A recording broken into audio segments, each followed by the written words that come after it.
Pemerintah melalui Badan Pengatur Hilir Migas atau BPH Migas menambah kuota BBM Pertalite seiring pemulihan ekonomi dan meningkatnya aktivitas masyarakat. Penambahan kuota Pertalite sebesar 2,6 juta kiloliter menjadi 32,56 juta pada tahun ini dari yang sebelumnya 29,9 juta pada tahun lalu. Sejumlah pengamat energi menilai kuota BBM Pertalite cukup untuk tahun 2023 jika masyarakat membeli BBM sesuai kemampuannya dan tidak ada migrasi pengguna BBM non-subsidi ke BBM jenis Pertalite yang disubsidi oleh pemerintah. Namun, penyaluran BBM subsidi masih berpotensi salah sasaran jika belum ada revisi Perpres nomor 191 tahun 2014 tentang penyediaan dan pendistribusian dan harga jual ecer bahan bakar minyak. Pertalite dan solar ini kan sasarannya adalah untuk masyarakat yang berhak atau yang memang berhak disubsidi begitu ya. Sehingga kalau masyarakat yang sudah berpendapatan cukup mestinya ke jenis BBM RON yang di atas Pertalite atau di atas RON 90. Nah kalau kemudian ada kesadaran kolektif mudah-mudahan bisa cukup sampai di 31 Desember 2023 begitu.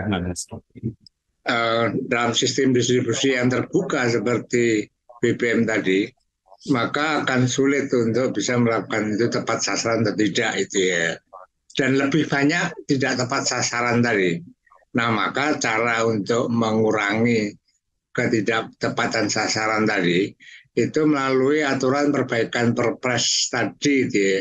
Perpres ini kan sesungguhnya tidak diputuskan berdasarkan dengan DPR, cukup Presiden itu ya yang tanda tangan tadi, tapi kenapa nggak segera diperbaiki atau tidak ada kebutuhan untuk itu? Saya kira saya nggak tahu juga alasan pemerintah apa gitu ya. Berbeda dengan Pertalite, kuota solar untuk tahun 2023 sedikit berkurang dari posisi tahun lalu sebesar 17,8 juta kiloliter menjadi 17 juta kiloliter tahun ini. Direktur Reforminer Komaydi Notonegoro menilai pengurangan ini karena ekspektasi perlambatan ekonomi yang dapat mengurangi permintaan solar. Sementara pengamat energi UGM Fahmi Radi menilai penurunan kuota solar mencerminkan komitmen pemerintah untuk memperketat distribusi solar supaya tepat sasaran. Harapannya, revisi Perpres 191 tahun 2014 juga mengatur pengawasan dan mekanisme distribusi dan penyaluran BBM subsidi supaya tepat sasaran, termasuk tindakan tegas dari aparat keamanan jika terjadi penyelewengan.